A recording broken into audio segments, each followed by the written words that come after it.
my name is Elaine and today I'm taking you with me to go thrifting. I am going to 2 thrift stores.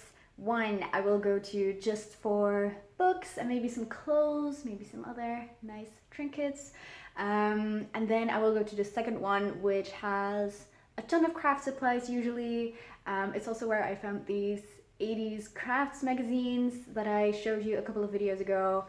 So I'm excited to see what they have there now. And then afterwards, I might also go to a third store, which is not a thrift store, to get a present for my friend because it's their birthday next week. And I will probably not show you what I got because I will keep it quiet. I will keep it mysterious just to not spoil it for him. But I am taking you with me. I will download some podcasts and then walk my merry way to the thrift store and then take the bus to the second one because I just don't feel like cycling in this cold when I don't have to. Okay, let's go. I've been listening to a ton of podcasts lately, and they're mostly Dutch, and they're mostly investigative journalism. If you speak Dutch, I highly recommend that you listen to Dit kan geen toeval zijn, which means this is not a coincidence, or this can't be a coincidence. And it's about this guy who tells this story about how he was once taken out of the line waiting at the gate for a flight and brought to a new gate and then boarded a plane that was completely empty until one woman boarded the plane and went to sit right next to him. And he is convinced that secret intelligence society things were after him. And it's all very strange. But it's also a very good podcast. So they try and figure out what happened. Did this plane actually fly? Like, was there this plane with just 2 people in it? And why was he targeted, if he was actually targeted? So it was a really good podcast, and I highly recommend that you listen to it. If you don't speak Dutch, I'm sorry, I don't have a similar recommendation for you.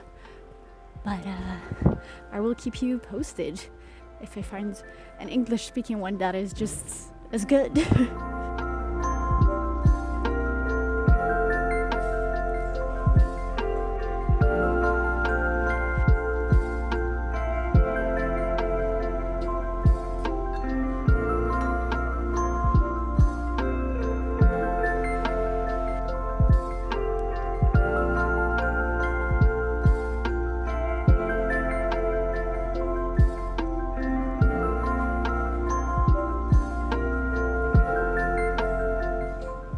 Just walked out of the first thrift store. I got some things, which I'm excited to show you later. But now I'm going to the second store.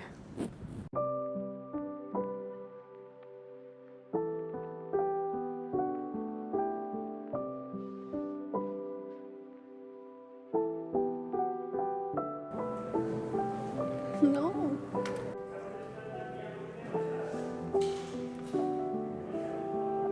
I have some more yarn here, but it's really not much. I'm so disappointed.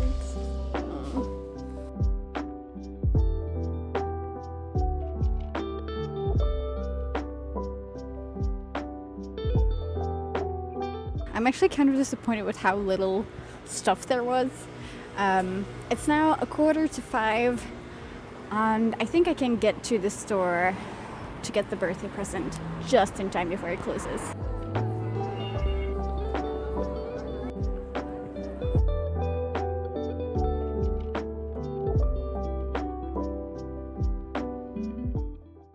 It's a few days later. I know that the lighting isn't the best. I was hoping that I would be able to film on Sunday when I had actual daylight, but I wasn't, and now it's Monday. When I get back from work, it's dark out, so I need to do this with all of the lights that I have. But I wanted to quickly show you everything that I got. I will start off with the first thrift store that I went to because I found something there that I had been looking for for honestly almost a year now, maybe even longer. It's these glasses. I bought 6 of those and I love them. I wanted to have glasses like this for so long. Every time I go to a thrift store, I check to see if they have similar ones, and now finally they did. I probably would have preferred if they were a little bit more delicate. I feel like these are pretty chunky for this type of glass, like this type of champagne glass or wine glass, but I still am very happy that I found these and that I got to take home a set of 6. And I have friends coming over on Friday, so I'm so looking forward to taking out these glasses and being like, look. And I know that these particular friends have similar ones. There are like the more ideal version, the more dainty ones, but I still think that they will be very happy for us that we finally found these. Also, in the first store, I found this little dainty thing. I instantly fell in love. This is actually one of those more religious objects that could hang on the wall, and then you could put in like holy water, I think, maybe, and then you could do like a little prayer. There were a ton of these, but this one was the smallest. Like usually they have like a cross and a little tub that's like maybe this size. But I thought this was just so cute, and even though I'm not that religious, I think I will hang this up and find a nice little spot for it, like maybe, you know, surrounded by photographs or something like that. And when I saw it at the thrift store, it was really dirty.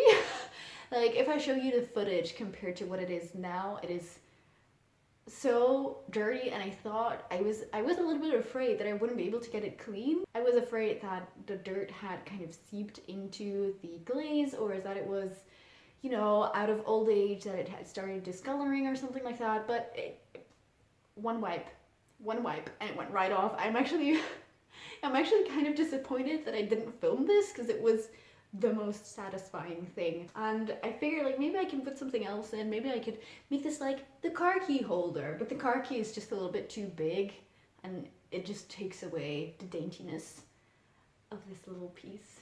So I don't think I'm going to put anything in. I will just hang it and display it as a piece of art, because it is a piece of art. Like, look at how pretty it is.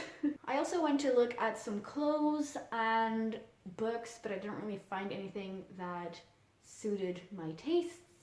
And so when I went to the second store, I went straight for the yarn section, the craft section, which usually I find a ton of yarn. But when I went this weekend, it was like someone had beaten me to it. There was some yarn, but I only found these 2 that I liked. These are just 2 very dark blue cotton yarns. This is 100% cotton. This is 50% cotton, 50% acrylic yarn. And I wanted to take these with me because these are a little bit of a thinner weight yarn that I'm used to. Thin weight? Does that make sense? This is thinner than the yarn that I usually work with. But I am making these placemats as a Christmas gift for someone. Actually, I want to give this to 2 separate families, and I was planning on making 4 for each family, so I will be needing 8 of those. So I figured that I would get this blue and just make 1 more of these, and then have like a set of blue ones, and then maybe I can have a set of different colored ones, but probably also blue, because blue is an easy color to find in the thrift stores. I want to make these like fully thrifted. I know that I don't have to. I know that, you know, making your own clothes or crafting them by yourself with crochet or knitting is a lot more sustainable than buying fast fashion, because of course you're going to make things that you like, and it is a slow process. There's no one being exploited, although I don't know who made this yarn. I don't know what the working conditions were, but since it's secondhand, you know, it's already been made. No one else is going to use it, so I might as well. And I'm not actively funding bad companies. And I know that buying yarn at a yarn store is not, and I know that buying yarn at a yarn store is not like the most unsustainable thing that you can do.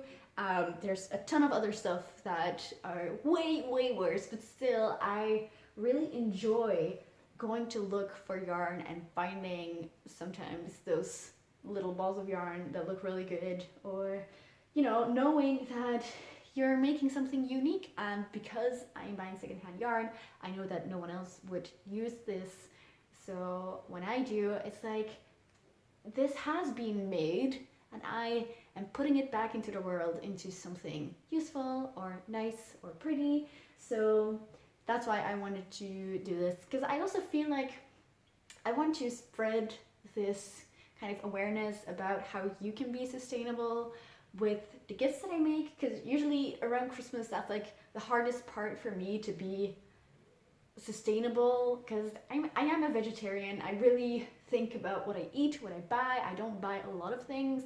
I don't buy a lot of clothes. I always buy them secondhand when I do. I only buy things that I know that I will use and enjoy.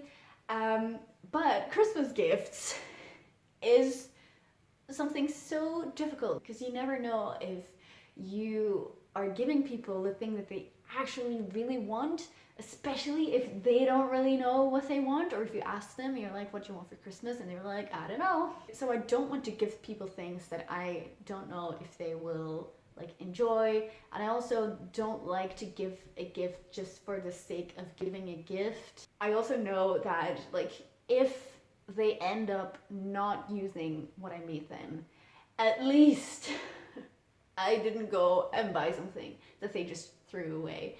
I put my time and effort in it. If they don't like it, that is completely fine.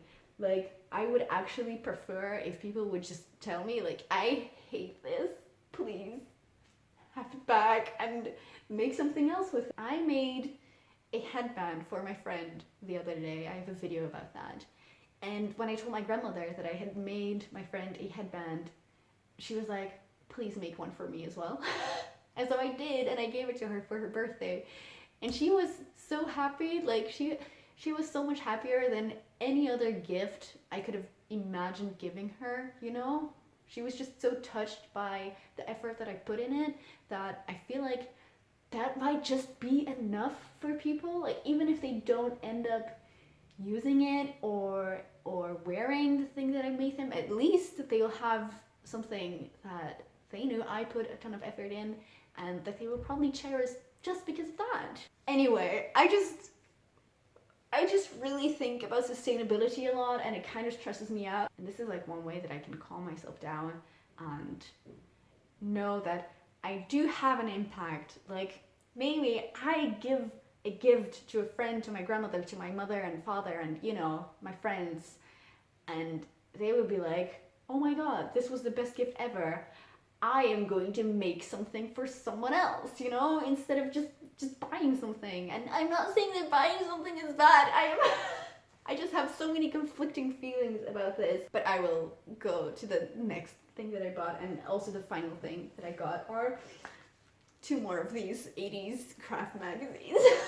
Like, I talked about this in the same video as the one where I bought Pokemon Legends Arceus, and I gave myself the limit of only buying 4 of these magazines, and when I got back to the thrift store, they were all still there. Like, all of them that I looked through, they were all there, and so I figured that it was okay if I bought a few more. I didn't give myself a limit this time, but I just kind of went through and looked at what my favorite were from the ones that I had left behind, and I have to admit, I did pick out the best ones last time. So that is all I got from the thrift store. I also went to the normal store, I guess, to buy my friend's gift. I won't be showing you what I got, but if you watch this channel, you probably would have liked it as well. So that's my little hint. Thank you so much for watching. I hope that you enjoyed this video. If you like thrifting, sustainability, crafting, all of that good stuff, make sure that you subscribe. I try to make videos every Wednesday. I have a good time when making them, so I hope that you have a good time watching them as well. Please give this video a thumbs up if you enjoyed it, if you want more of this kind of content, and I will see you next week. Bye! Bye.